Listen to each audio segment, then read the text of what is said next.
Man, we have another one. Man, it feels good today. Today's Friday. I worked out this morning, had a couple of protein shakes. I lifted a mini bus. It feels like you got to work out, when you're trying to get ready for something big. And I will say we have a great, great guest on our podcast today. Amir, who do we have today? Renard, I don't think the word big even captures how great we have a guest here today. So I'm just going to just go over the top a little bit here. We have the first female Olympian who medaled in Taekwondo for Team USA. I mean, how cool is that? And Nia Abdallah has been gracious enough to give us some of her time today. I'm really excited to talk to her today. And Nia, you and I have a little bit of a history. We worked for a brief moment together at a company, right? Yes, yes, Yeah. yes. So the way Nia and I got talking for our listeners is that I was bugging her a lot about how do I become a certified coach for the Olympics? Because at one point I was really curious about that. But anyhow, this talk is not about me. This talk is about Nia. Nia, why don't you tell us a little bit about yourself and how you got into the journey of Taekwondo and Olympics? Maybe just a background story there. Yeah, so the funny part is my journey to the Olympics came before my journey to Taekwondo. Um, and the reason why is I started off this dream very, very young. And I've learned over the years that I actually am one of those people that when I say something, like I want to do something, it is not a matter of if, it's a matter of when. And that started off when I was 4 years old. I was with my grandfather, and he was a big Olympic fan, like loved Jesse Owens. And he sat me down at 4 years old and explained to me not only like what the sports are, but like the background of it. And I remember this to this day of like how, and a lot of people don't know this, how the Olympics just was formed off of um, almost unity.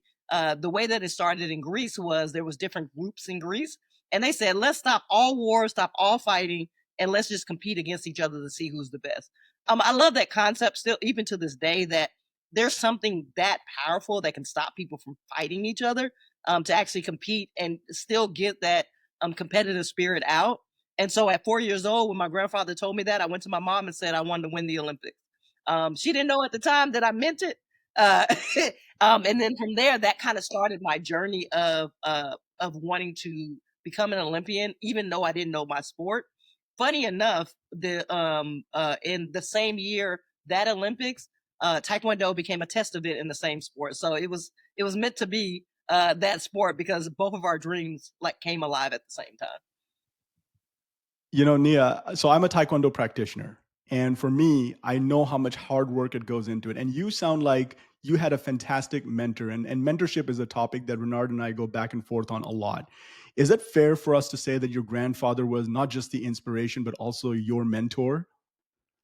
Yes, but he was just a start of a long line of mentors. I am super, super blessed to have always had mentors in each stage that were fitting for the stage. So yes, he was the very first one, but I had so many going through that, and I think we often try to stick with that same mentor that was in one part of our lives, but they don't fit. And so he was there to give the dream, but there was other people there to give me work ethic. There was other people there to give me tactical skills. There were other people there to give me the love of the sport. And so he was my first mentor of a long line of a lot of mentors. That's incredible. That's an important lesson that you just shared there because I think a lot of us, at least in corporate, we don't recognize that having multiple mentors is a good thing. Mhm. Yeah. Yeah. So from a young journey or from a young stage, you don't know what your sport is. How did you even find Taekwondo? Like, was it just because it was the first time that it was being introduced at the moment? So I had no clue at the time that that was happening. I found that out in hindsight. But once I told my mom's super supportive, so she just threw me in every sport possible. I've probably tried every sport you can think of on planet Earth. And she just threw me in sports just to see what I would like. Some of them I liked more than others. Basketball and track are kind of some of my secondary sports that I was really into. But I also grew up around Ninja Turtles and the Power Rangers. I had Power Ranger sheets and uh, the Karate Kid and all that, the Kung Fu stuff. I was in that era of time where that was kind of a popular thing. And so when my mom got married to my stepfather, me and him plotted together to get me to do taekwondo. My mom was like, okay, if you're gonna do sports, you got to do the like girly sports. You're gonna do like gymnastics and like swimming, and she wanted me to do those, but my heart was set on doing some kind of martial arts, and so we came up with a plan to convince her to let me do just a summer program. And so we talked to her about I was going to be the little grasshopper and have discipline. Of course, I learned those things, but that wasn't what I was trying to get into.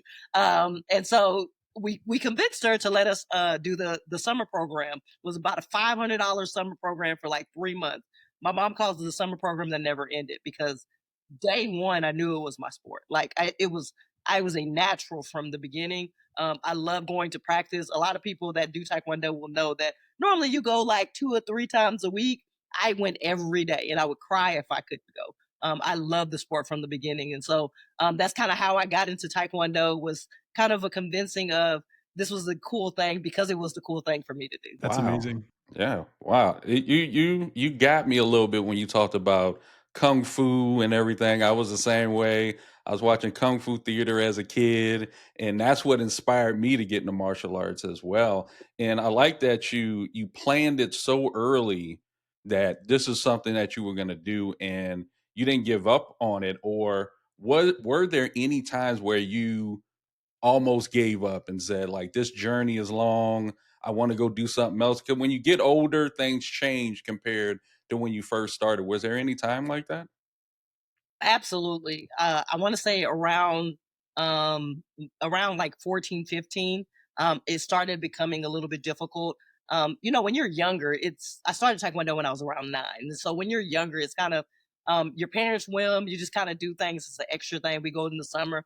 But when you get to 14, you start trying to compete for teams. And crazy thing about my story is I won nothing until the Olympics. And so I 4 years in a row, I got second place at for junior team. I didn't make a collegiate team. I didn't make a senior team. I kept getting second place. I was always around, but never the winner.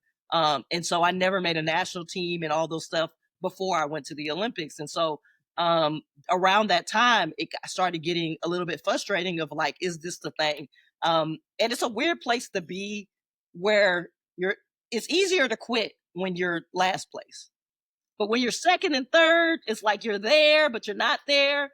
So it was a tricky place to be. And I also started getting interested in other sports. Like I said, I love basketball. I love track and field. I'm a big WNBA fan, big track and field fan.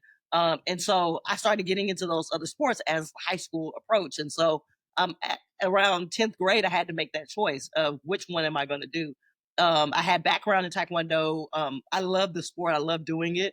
And I felt that I was going to be doing it either way. Because of that, I was just like, I'm going to stick out with it and see where I can get, and still compete and try to get on the national team, and then start competing on the higher level. And I really, really knew that I had made that solid choice after graduating because I had three choices. I could have went to the military. I had an engineer scholarship at Prairie View, and then I had the Olympic Training Center. And so I call that one of my big crossroads in my life, because that was what made the difference. That was what solidified that Taekwondo was like it was all or nothing. We're gonna go until the breaks until I can't do it no more. That we're gonna do it because I had made that decision, and one of my first decisions as an adult. Wow. Okay. So yeah, that like you said, there was a crossroads, and I want to go into the training and preparation before you made the Olympic team. I want people to understand what type of training and what type of grind that is in order to even get to that level. What kind of training did you have to go through on a regular basis? Well, first of all, it started way before the Olympics was even in my view. um Starting probably, I want to say 12, 13. Me and my stepdad started working on like teaching me how to lift weights and how to run and jump rope and starting those fundamental things. That was a key to a lot of my success. I was always known for being one of the strongest athletes, and part of that was because I started lifting so early. And we were all me and my mom were kind of concerned because I was, a little girl. I didn't want to be like super muscular, but he guaranteed that that wouldn't happen, and he basically helped me get the foundation. So when I went to the Olympic Training Center, I already was foundationally sound. And so when I was in high school, I can to this day I can't tell you where the energy came from. I can tell you a day in life. I give you a week. Every morning, Monday through Friday, I woke up at about 5:30, went and worked out. So I did my running, my jump rope, my weights, all that stuff. Got on the bus, went to school, had to get A's and B's in order to do Taekwondo. That was part of the rules of my family. You had to have A's and B's or you can't go to practice. So I had to go do school. I also was in after school programs academically. So either I was doing the after school program or at one point I had a job. Either one was happening. Get home, go do Taekwondo practice, do homework, go to sleep, and do it all over again. Every other weekend was a tournament, or a training camp, or a session. My life revolved around it from a young age. So it was 12, 13. I didn't go to parties. I didn't have boyfriends. I didn't do any of those things. I was focused on training. Everything that I did, down to the things that I ate, how I slept. My mom would tell all the corner stores around the house that don't sell me candy. She told the lunch ladies don't sell me certain things. Um, it was a joint effort of really making sure that I had a good foundation. And I always believe in that foundation. And so when it started off there, and then just really, really in the gym, working on things that other people don't work on. One of my coaches made me do. I'm known for my front leg kick, and the reason why like that is because I used to have to do 100 of the what we do in Taekwondo. People that do Taekwondo now know of the cut to the face. Nobody was doing that, and so I had to do 100 of them after practice each leg every day. He saw that in me. He saw that I had the potential to be able to use my front leg like that. And so it was a lot of that, doing the things that people didn't know before this is before the Olympic journey was in my sights. Um, After getting that foundation physically, once I got to the Olympic Training Center, the foundation was keeping up with that physical, but also learning the tactical side of Taekwondo. And so really training with people and paying attention to why they do the things that they do, not just kicking to see what they want to do, but thinking 3 or 4 steps ahead. Understanding the ring management, understanding how the refs even look at the things. And I was always a question asker. One of the big things I tell a lot of athletes is if you ever have a chance to talk to a ref, talk to them, pick their brain. I got to do that in 2003 at the Pan Am Games. One of our refs was there, and I would just sit there and talk to her for hours and just ask her. I learned little stuff like back in the day, 2 out of the 3 had to click the button. And she said sometimes we can't see it. So if you're sitting in the side of the ring where you can't see it, even if you score, it won't get scored. And this is for electronic.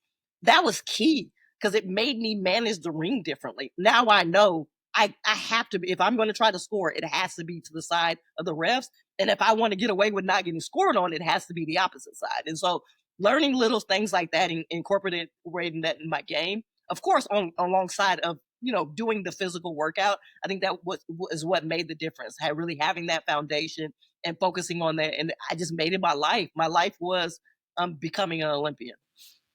Wow, that's all I can say is, man, that's like you had your family focused on your dream. You were focused on it. You gave up what normal kids, want to go to parties, want to hang out. You gave that up. But I love what I heard from that is consistency. You kept up with it on a regular basis. You trained when other people probably weren't training. You make me want to call you the ring general in a sense, just hearing that, because someone else did that. Kobe Bryant did the same thing. Kobe Bryant said he talked to the refs on a regular basis to understand what they looked at on a regular basis so he could use that to his advantage. So that's a lot of people won't even do that. So the other question I have is you go through that, and I have to ask, everybody knows at some point when they know that they're great at something. When I got to a certain part in jujitsu, I was like, man, I'm actually good at this. I had to admit it to myself. When did you know that you were great at Taekwondo? When was that time it just hit you like I'm good? So it was 2 moments, but the first one was probably the biggest moment, and it was in the very beginning. When I knew that I wanted to go every day, and that this was the thing that like I woke up thinking about Taekwondo. I knew that it was kind of a thing that I would be great at. And I think the second moment was really when I connected the physical with the mental, when I really started understanding the ring and moving, understanding the ring. And that gave me the confidence to face anybody. And that happened kind of earlier than people would think. It was before I made a national team. It was in the gym when I was fighting boys and I was able to score on them.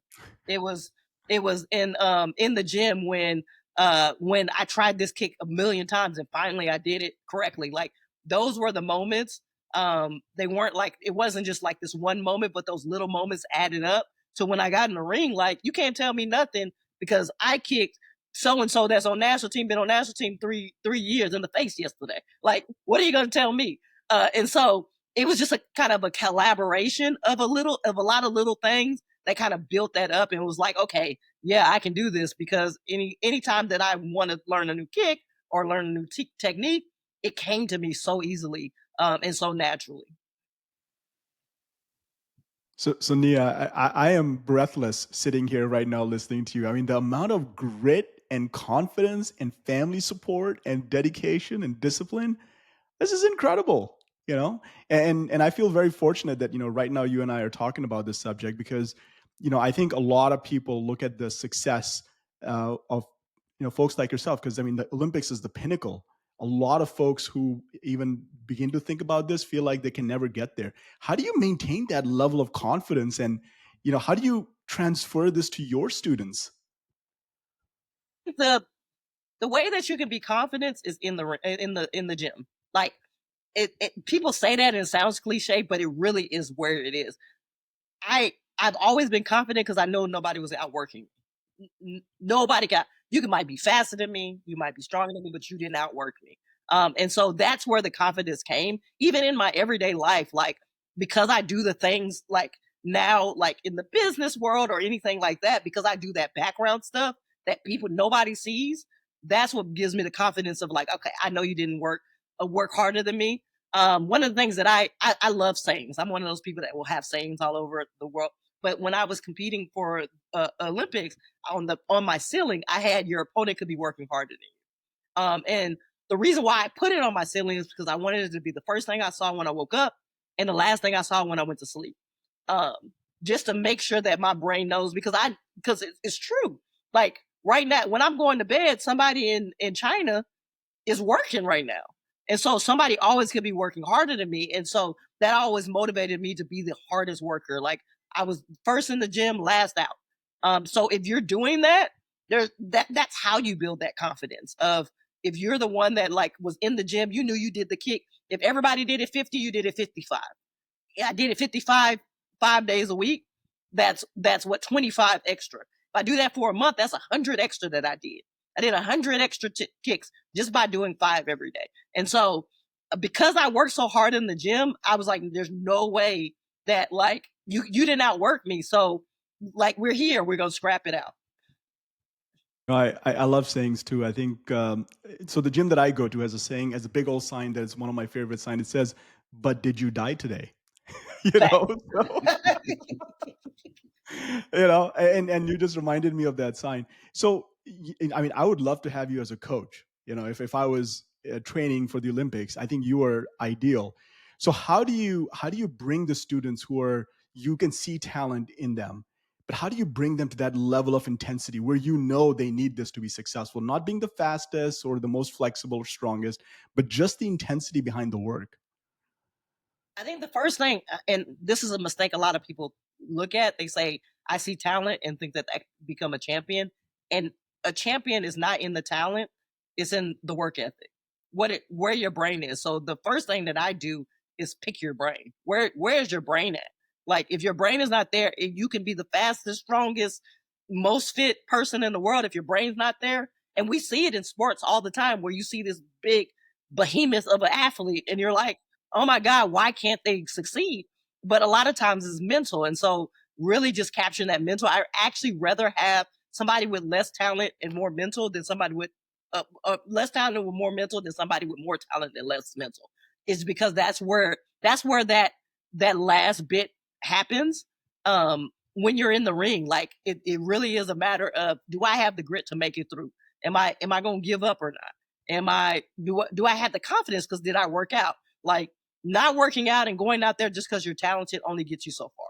And so really the first thing is really picking their brains and helping them understand why they're doing it, and are you having fun? I always tell people the number one advice I can give anybody is to have fun. When you're doing it, if you're not having fun, you're not gonna do well. And so I always said, when I will retire when I stop having fun. I actually retired before that, but I never wanted to compete when I'm not having fun. And so really seeing if they have fun, if they have the work ethic, and if they have the grit, that it factor that we often talk about, that you really can't put your finger on it, but you know it when you see it. That's what I look for. And if you have that in there, I can boost you up. All that physical stuff, I can make you stronger. I can make you faster. That's the easy part. But that grit is hard to train. Wow. Mindset, such a powerful tool there. And you're such a living example of how that mindset can drive a person to success. So, just to switch gears a little bit, Nia, I know that you said you retired from I guess, professional sports, if I can call that the Olympics, which it is. Um, what's next for you? Because I know you have a book in the works. Do you want to tell us a little bit about that?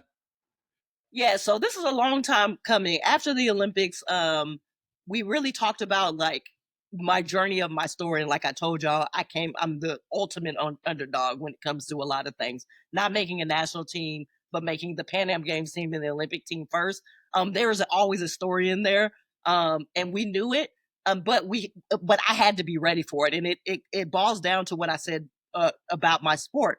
I had to be mentally there before I could write a word, and so it took me some years to really figure out, how we want to do this, when we want to do it, how we want to market it. And so I started just kind of writing down ideas, either when I'm bored, talking into my phone, and then like sitting down in front of the computer and just writing down parts of the story that I've told a million times in interviews, but writing it down. And so what ended up happening was I realized that my life is sectioned in three sections, and they all three have different lessons in it. And so I said I wanted to break it down into three parts. And so now we have a three-part book that will be coming out. Part one will be coming out this September 14th. The reason why September 14th in Houston, September 14th is actually Nia Day. I have a proclamation saying this is the day that we celebrate Nia. And so September 14th is the date that we will celebrate kind of the first part of this book. And so the first part is kind of talking about what we just talked about, of that journey from that 4-year-old that wanted to win the Olympics to actually achieving, and what achievement looks like for me, or lack thereof, because at the time I didn't think I was achieving. I thought that I lost. Like, if you asked me back then, if you said congratulations, I would tell you why I lost. And so really walking through what that looks like, what we're talking about now is like that grit, and how that looked like to get there. And then the second book is from after the Olympics, what it feels like to be from an underdog to not an underdog, how that changed the way that I moved, the way that I trained, and what that journey was from then to retirement. And then retirement, the third book will be Retirement Beyond. And so all the books are the Nia Abdallah Olympic story is the name of the book, but each book has a section. So, for example, the first one will be a nation's first champion, like you mentioned earlier, of really just talking about like what that journey takes, like to be a first champion, to do things that other people didn't do, and how throughout the story doing little things made it possible for that to happen. And so super excited that it's coming out. Like I said, it's been a long time coming. I'm super excited for people to read it. I made sure that I didn't want it to be too long. I wanted to be accessible for people from age 11 on to grown-ups, of something that you can read, really understand the story, and get a message out of it. And so that's why we broke it into three parts. And so they'll be coming out. Like I said, you guys are kind of getting the exclusive of the pre-sales are now, so until September 14th, anybody that does pre-sales will get an autographed copy of them. So I'm really excited to try to see, really push it out. People have been asking for this book for forever, and so it's really exciting to do that and celebrate it on a day that signifies what I did for the country and for Houston. Sign me up, Nia. I can't wait to read the book, honestly. I think it's incredible. So, on the note of the book, I love the fact that you're focusing on the young people too. Um, if we just think about the young people, teenagers, when they're getting ready for Olympics, what is that one message from your book that we should, as listeners, right now think about, or at least try and chew on?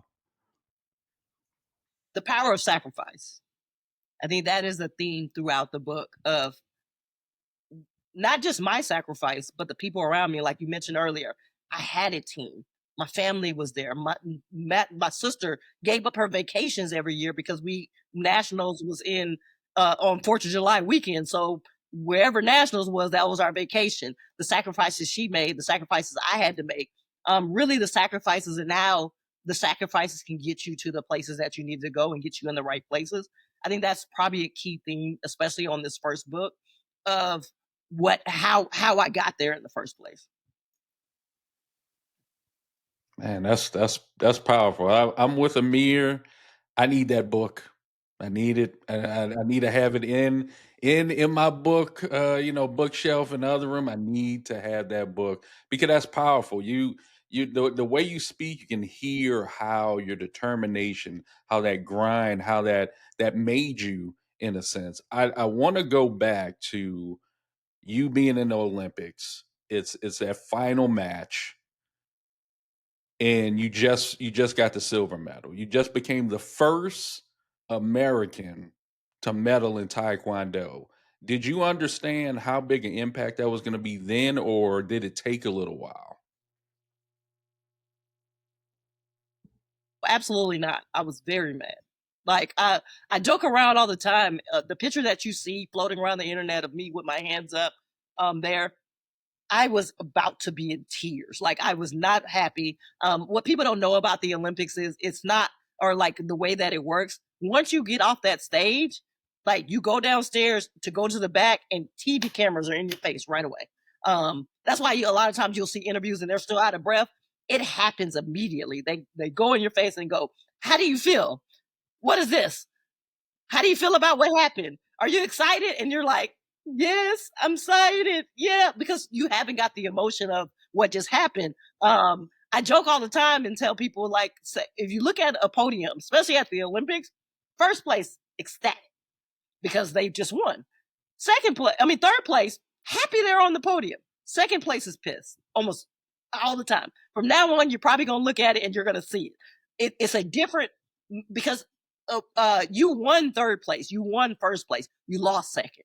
And so that was what my brain was saying at the time. Again, I'm 20 years old, my brain hasn't developed all the way, and I'm upset because I'm all like, I lost. And part of my book, it starts off in that moment. That moment, the book starts off in that moment. That moment where I was by myself.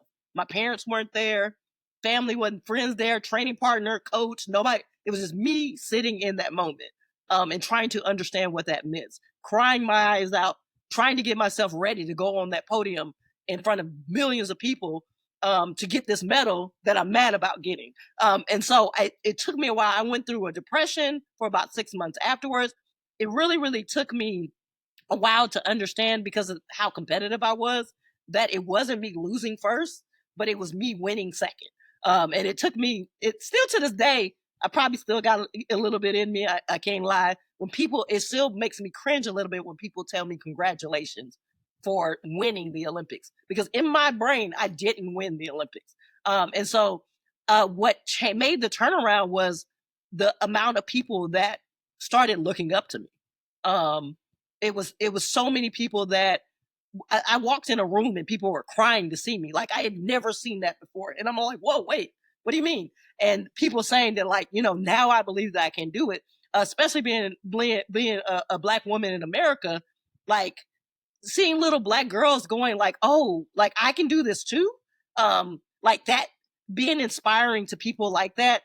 Even to the fact that one of the Olympians in the future had my poster on her wall, and inspired her to be an Olympian. Another Olympian, one of our last Olympians, he said that his Olympic dream started by watching me do the Olympics.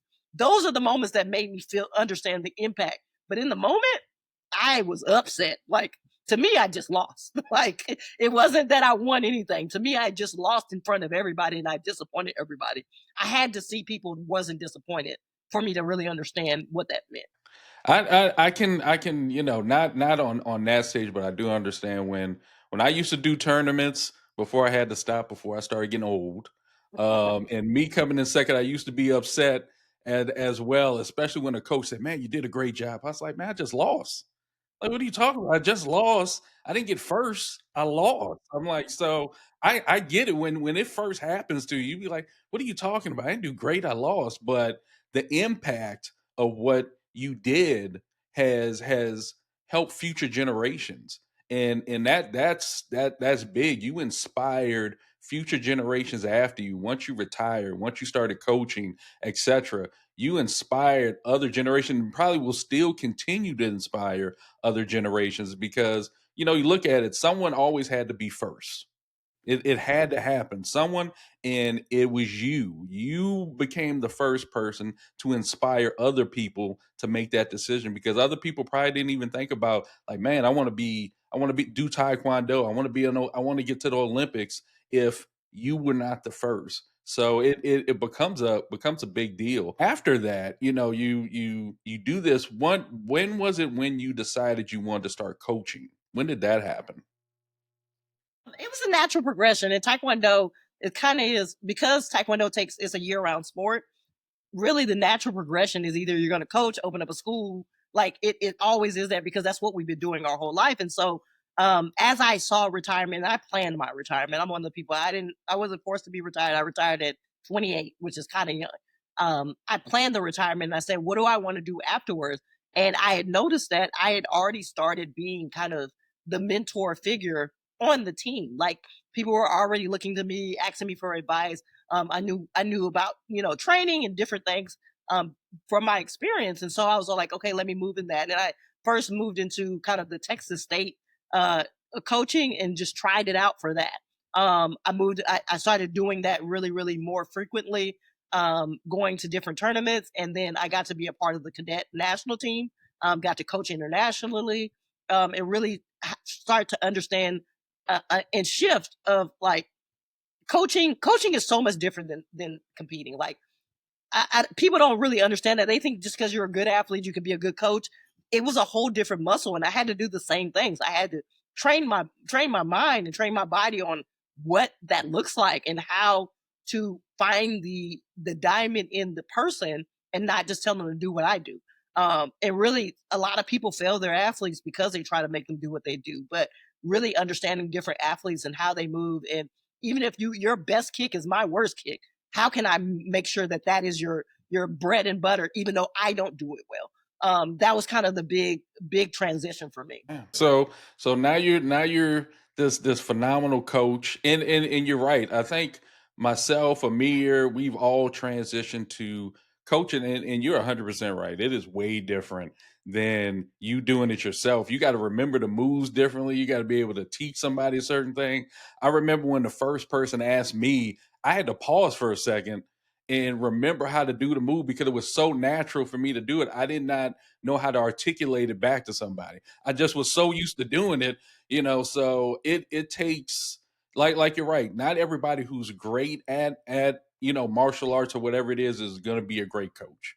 You could be a phenomenal football player, Super Bowl rings, but be a terrible coach. So the transition is not easy. I would tell anybody who's listening, it's not an easy transition. It's not The simple. funny part is It, harder when you're good. It's yo, I believe it. 10 times harder when you're good.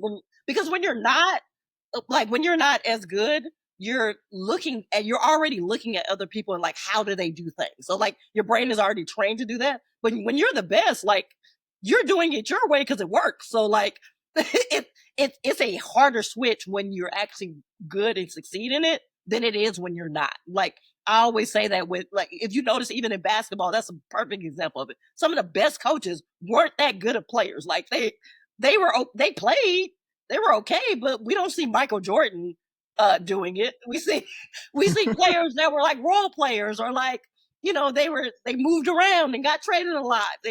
Those players are the ones that end up making better coaches. Yeah. That is true. That is true. And now that you've done coaching, and I want to go back, when was that decision you decided to, I'm going to retire competing? When did you make that decision, and how was that for you? Because I know it probably had to be a difficult decision. So it was a little bit after 2008. And so there was a big controversy with my 2008 Olympic birth. And we had court cases and all stuff going, and I almost quit then. But I talked to my family. I prayed about it, and I really wanted to leave on my own terms. So I said, 2012 or bust. However, wherever, if I lose first team trials or if I make it all the way to the Olympics, wherever that ends, that's where I'm going to end it. And so me and my coach started making plans on what that looked like.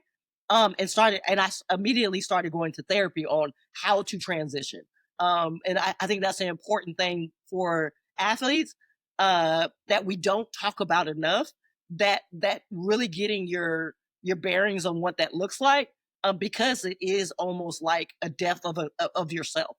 Because you become a brand new person when you're not an athlete anymore. Even if you become a coach, even if you stay in the sport, you're just a different person. Your motives are different. Remember, since 9, 10 years old, I was training all day long, specifically just to do Taekwondo. And so, what does that look? What does life look like? And so, we started making that transition. Started looking at what I want to do outside of that. Do I want to go back to school? All this stuff happened probably, I want to say, 2010-ish. We started making that plan, and we started just working. And it was like, we're going to work until we can't work anymore. And I ended up losing in team trials and hung my shoes up. Immediately went to anti-doping and told them take me off the list. And so signed give them my letter to USA Taekwondo, to let them know that I wanted to transition, and transitioning into coaching and being in the back. Like, even though I started off with coaching, I ended up moving towards really understanding the business side of what sports is, and the legal side of what sports is, and start. I immediately jumped on the athlete advisory council. I jumped on the board of directors to really try to understand what happens in the background and how I can make that experience better than it was for me. And so I started moving in that, and eventually now I am doing it on the Olympic side, where I'm the vice president of the Houston Olympians chapter, of really like figuring out how to do it in the future. A lot of times we're taught you either compete or you coach, and that's all you can contribute. And so I really wanted to really set an example for athletes to let them know that there's other things that you can do. You can announce, you can work in the business side, you can work in the tournament committee side, and really you can do all these other things that can impact the sport and impact the athletes just the same. And so that's what I started just trying those things, trying to be on the Olympic committee and tournament committee, trying to understand the background, being on the ethics board, and doing all these things. Because I knew I was a role model, and if I do the same thing that everybody else did, they're gonna end up doing that too. And so I needed to show them there's another way out, even if it's not my permanent thing. I wanted to move into that, and so that's where we kind of landed on, of really me understanding that after I retire, I really needed to do more for the sport outside of in the ring. That's That's great. amazing. Are we going to see you on the Team USA coaching circuit anytime? So I am not coaching anymore. Like I said, I moved more towards like the back house of it. I want to try to do more and more with the back house of really making sure. Example, at one point I was helping with creating the plans on how do we even pick the team for the Olympics, and from the athlete's perspective of like what's most fair for the athletes, as I represent the athletes. And so you if you see anything, you'll see me more in that side of it, and not necessarily coaching in a chair, but really helping the sport like grow and understand how we can make it better for the athletes. So that's a very impactful position that you're in, and I'm so glad to hear you say that. So in your time that you've spent with the Olympic Committee, how would you say the process is going? Are we doing better? Is there more opportunity? Where would you rate it today? It's a little bit both. There's stuff that's better and worse, and then we also have to take in consideration COVID made a big impact to all of what I'm saying. And so I think where we're doing way better is protecting the athletes. Just like all these other sports, Taekwondo had issues with minors and coaching we had those same issues. And so really I think the sport protects the athletes a lot more and protects kids a lot more than it did in the past. And the way that they do things are trying to protect them more like from injuries and all that stuff. I do think that we lost a little bit of the grit of like fighting things off. And I've often told people like because we're trying to protect the athletes from injury, they fight less. But that takes away like, oh, you got to fight for your spot. And so there's ebbs and flows with it. I do think that we're in up, we're going up, but I think it's almost like we're starting over as an organization, only because we don't have as many people that are competing. We don't have like as much pool. We're starting over, but we had to clean house in order to get where we're at now. I think the sport is a lot safer for our athletes, though, like tremendously more safer for our athletes in multiple ways. And I think the opportunities are there. Just people have to understand where they're at. Yeah, that's a great comment. I as an instructor, I can tell you at the dojo level, safety is such a big thing. I mean, we can't let any student on the floor without proper safety gear, and we inspect safety gear. That's just basic protocol these days. Yeah. So, if you think about the athletes today that are entering in Taekwondo, do you see that there's an uptick in folks getting into Taekwondo, or there's actually a shortage of talent? I think it's in talent we have quite a few. I think there's just less people in the pool. Again, I think COVID made a big impact. Martial arts is one of those things that has always been an extra thing. The economy has made a big impact. It's a little bit of expensive sport amongst other sports. So we do have less kind of numbers. We have the talent. I think we're always will have the talent, but it's just really finding that pool. I don't think we have as much of a grassroots pool of people, but it's growing, and we just got to build them up. As the sport evolves and as we evolve, we just have to build it up. So I think it's both a catch-22. We have the talent. Fun fact: we've had a woman medal every year since I've medal for the U.S. So every year we have a medal. So we had the talents there. Whether it's a gold, silver, or bronze, we've had our first gold medalists in the 2020 2021 year, and then we've had bronze medals the other years. And so the talent is there. At least from what I'm seeing, I just think we got to build people back up, and we have to wait for the economy and the world just to settle back in from this reset that we had. So for the parents listening to this episode, how would you ask them, or how would you encourage them to become part of this circle? Where do they start? I think first you need to start with it starts with the school.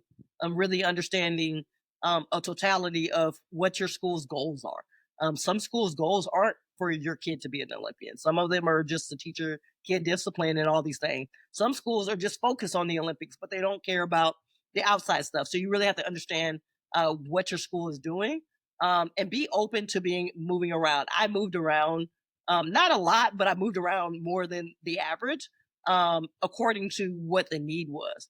And so I moved around. If I needed to be with somebody that would make me stronger, I was open to moving around. If I need somebody to be, of course, being loyal and having conversations with your master, but really, really being open to learning from everybody. I think one of my key things that made me successful was I was a sponge. Like if I saw that you had the best back kick I've ever seen in my life, I'm going to watch you do back kick and try to do my back kick like you. Will I do it 100 times? No, I probably do it once out of the whole tournament, but I learned how to do that best back kick. And so that really built my arsenal in practice. Especially I used to face a lot of short people. So I learned how to fight in the clinch. Everybody wondered how I learned how to fight in the clinch because I watched short people do it. I'm tall, but if I can learn how the short people do it, then I can know how, one, to defend against a short person, and two, to do it myself. And so that really built my arsenal. So really being open to learning from everybody. And I think that's a problem that we have in martial arts in general, where people are not necessarily open to all kinds of things and being able to absorb things and take what you need out of it. Either people take everything and try to do everything, or they take nothing. And so there's somewhere in between where you can take that and say, okay, let me try it one time. Let me see if it works. If it don't work, cool. You in practice. You got kicked in the head in practice. It is what it is. You learned your lesson. Or you might try it and you're like, oh shoot, that worked. And now that's something that you can add to your arsenal. So just making sure the parents and the child is open. And parents, make sure that your kid is having fun. The I've seen so many parents like it more than the kids, and it's not good for it doesn't matter if they're the best. They won nationals 17 times. If they don't love it, it's going to end up bad for them. And so really making sure that your kid wants it, and making it like my parents made it.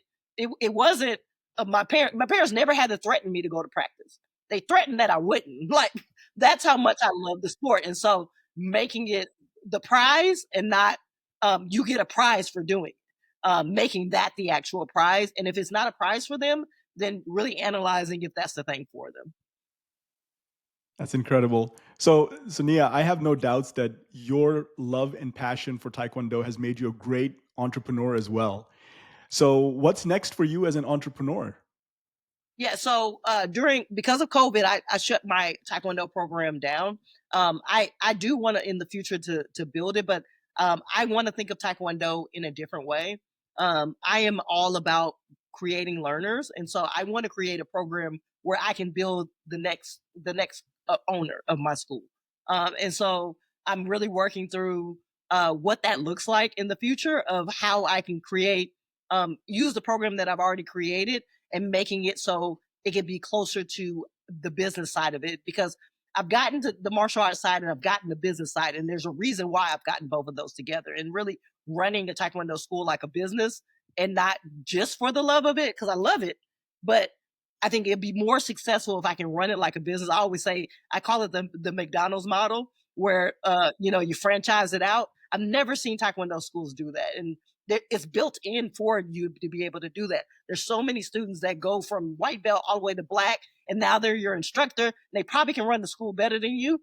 How can we create a program where we can help them do that and buy the school from you? And then I can go to another school and do the same thing again. And so I'm really working on what that looks like and thinking about Taekwondo in a different way and thinking about martial arts in a different way of the business side of it and what I've learned, but still keeping the passion and the love and the history of the sport in there and how that looks together. Those seem like they clash, and that's part of the reason why we're here.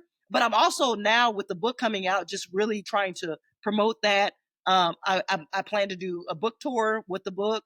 Plan to do more seminars and really get back into helping people understand the mental side of it, and the journey of it outside of just kicking and punching. And so those are kind of the two things that NIA USA is doing now, of really just really number one, the book, number two, really just promoting the book, promoting this idea that I have about how to be successful. And then in the future, helping people to understand how to be a good businessman and a good martial artist.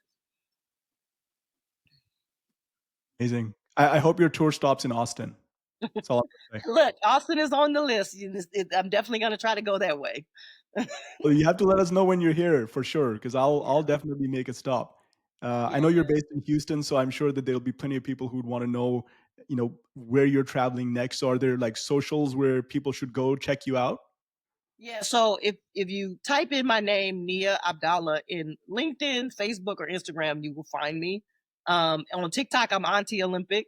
Uh, but that's more of the fun things. If you really want to know what's going on, I think my Facebook, LinkedIn, and Instagram are kind of the best places to go. Where I'll be posting kind of links of where you can do things at, posting what's next, posting schedules, all that stuff will be in those places. Thank you. I'm looking forward to it. We're all in Texas, so it's easy. You let us know where we definitely driving.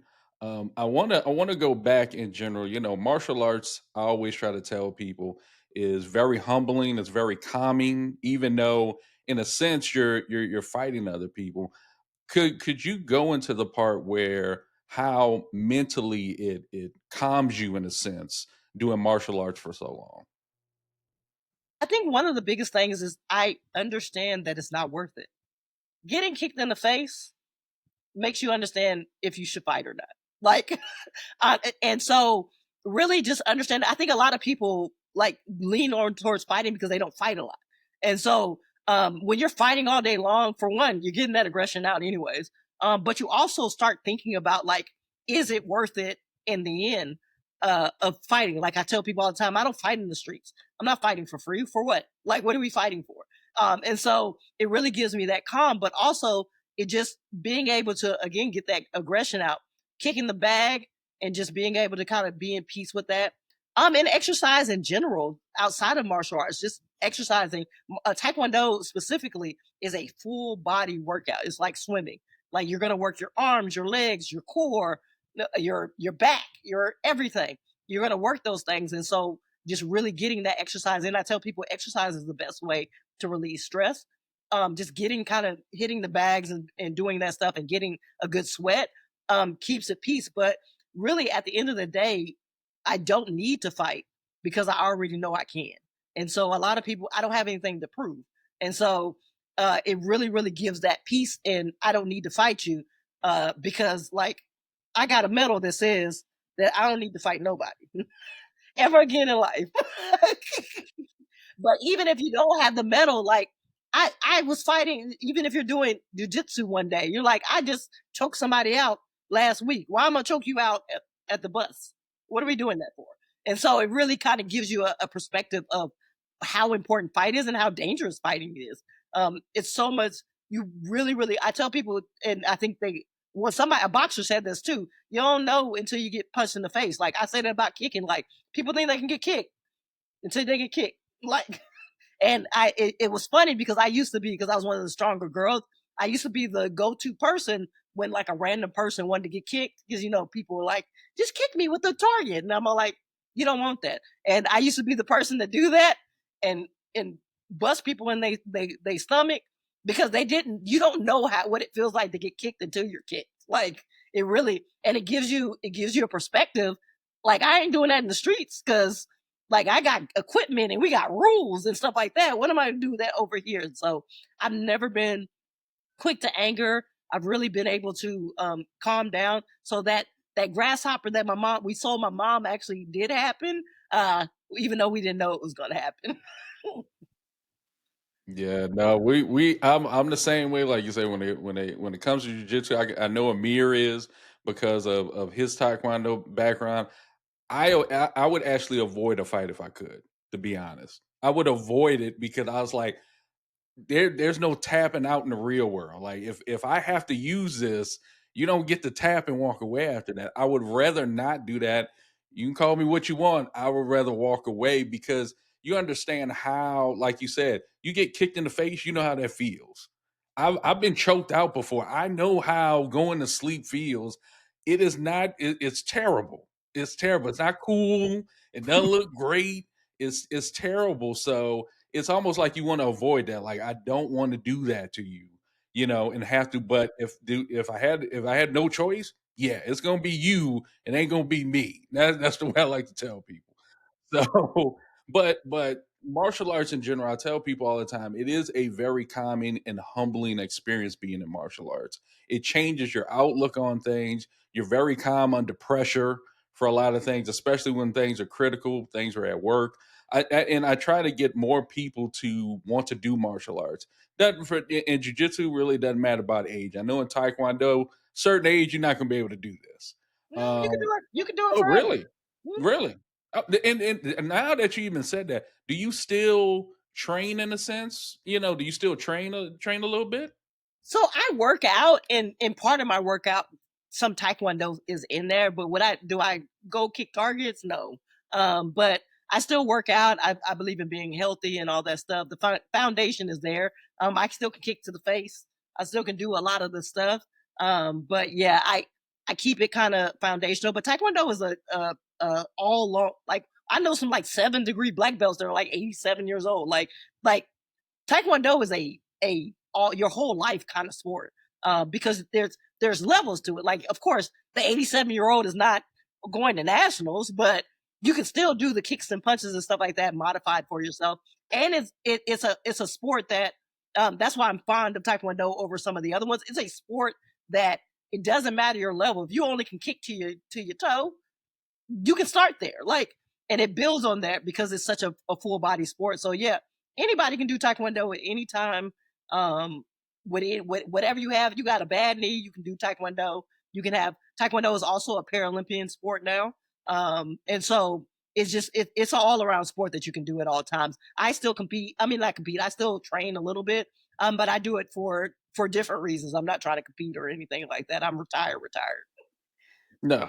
I get that. It's I don't Amir's not competing. I'm not competing, but do I train a lot? Yes, I train, try to teach others. It's one of the best things I for me personally I ever decided to do. And it sounds like it's the same thing for you, Nia. Like it was the best thing you ever decided that you want to do and you made it part of your life. You didn't make it something separate.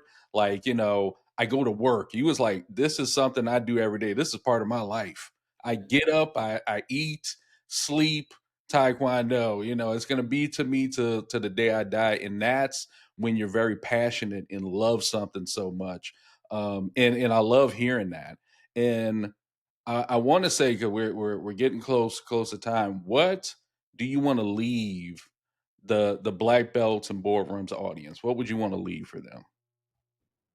Two things. Again, follow me on any of your social medias. One thing that we didn't mention, I am also a part of the Houston Olympians chapter. We're having a pickleball tournament for all you pickleball people. So please check out that's in September. Check out the book. But also just make sure that I have a motto called Bacho, and I'll give you a little bit background of what Bacho means. In Taekwondo, I don't know if you know, we yell. We do different yells. And in the 90s, we were getting kind of like fun about it. So we would say pacho, macho, bacho, and stuff like that instead of just doing a regular yell. And so me and my friends just started saying bacho for everything. Like we would call Taekwondo bacho, be like, "You gonna go bacho today?" Or we would say like anytime even now when I watch movies, if somebody does a cool kick, I go bacho. It's just a saying. And so when I retired and really started thinking about kind of my life and my journey, I learned that you should have kind of a motto when you're talking about it. And so I tell people to live like a champion through Bacho. And what Bacho stands for is believe, associate, choose, hone, and obtain. And so I found out that the steps to being successful, whether it's in Taekwondo, whether it's being the best teacher you've ever met, whether it's being the president, are those things. You first got to believe that you can be a champion.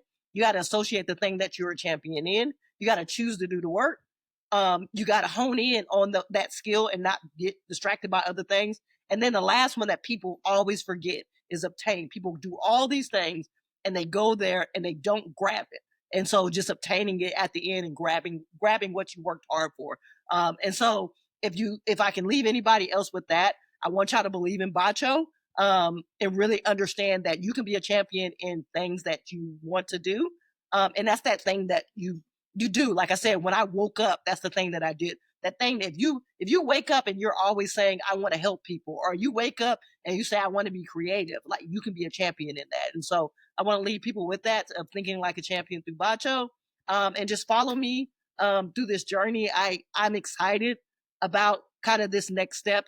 I'll often think of my life in sections of like that was a life that I left, and now this is a second life. I say that I'm in my third life now. My daughter is grown up now and like kind of doing her own thing, and so now this is the time for all the work that I did through the Olympic time, all the work that I did in the business era to combine those things and figure out how I can help as many people as possible. Oh, that's great. Now, since you mentioned your daughter, I have to ask: did she follow in your footsteps of Taekwondo, or So did she yes and decide to no. do something else? Yeah, Yes and yes no. and no. Okay. So she's a junior black belt. Well, she should be black belt now, but she's a junior, basically a junior black belt. What happened was I when I had to decide either do my taekwondo school or go back to school, and so I closed my school, so she stopped in. But I never wanted her to actually do sports in general. She did it because she saw me doing it and she did it and she enjoyed it. But I didn't want her to have to shadow underneath me. I didn't want her to come, especially in Taekwondo, to have to come up and everybody be like, oh, that's Nia Abdallah's daughter. I wanted her to find her own path. And that's what she eventually did, was find her own thing that was separate from what I did. And so I'm a little bit glad that she had to quit for that sake, because I didn't want her to have that pressure. But she, of course, she knows the basics. She helps me at Olympic Day every year. because we do camps for Olympic Day. So she helps me every year. She knows all the kicks. She probably is more physically talented than I was, anyways, uh, because I had to do a little bit more work than she did to do some of the things she did. But she has the foundation. She keeps saying that she wants to do it again, but we'll see if she starts again. No, Wow. that is awesome. That is awesome. And the last thing I'm gonna ask, we always ask, what's your theme music? When you walk into the office, when you get ready for, might be the gym. What's that theme music that you like to play to get you ready? So this is was an interesting question because I was trying to think. I'm a music person, so like I was thinking of a million like different songs, and I kept thinking of them in errors. But one song that has kind of stayed through all the errors is Indie I Am Not My Hair. And the reason why is because that song really talks about how I am not what other people tell me I am. I'm who I am. And I like that song because one of my biggest mottos in life is I always want to live on the right side of statistics. And so what I mean by that is anytime we talk about statistics, normally we talk about it from the negative standpoint. We're like 14% don't make it or 30% do the we always talk it from the negative side, but there's always another side of it. So if 30% don't make it, that means 70 does. And so I try to live my life in the positive side because I'm beating worse odds. And being an Olympian, it's like 1 out of 2 million people have been an Olympian. People talk about that and they think of themselves as a 2 million. I think of myself as the one. And so that song really, really expresses of like it doesn't matter what the outside people is. I'm not what you told me I am. I'm who I am, and I'm on the right side of statistics. I like that. Powerful. That's the way you end a podcast right there. I love that. I love that. Nia, thank you so much for being on Black Belts and Boardrooms. It was great. I mean, it was inspiring to be honest. I don't know about you, Amir, but I'm inspired. Um, and all I can say is thank you. And for our Black Belts and Boardrooms audience, we will see you on the next one. Awesome.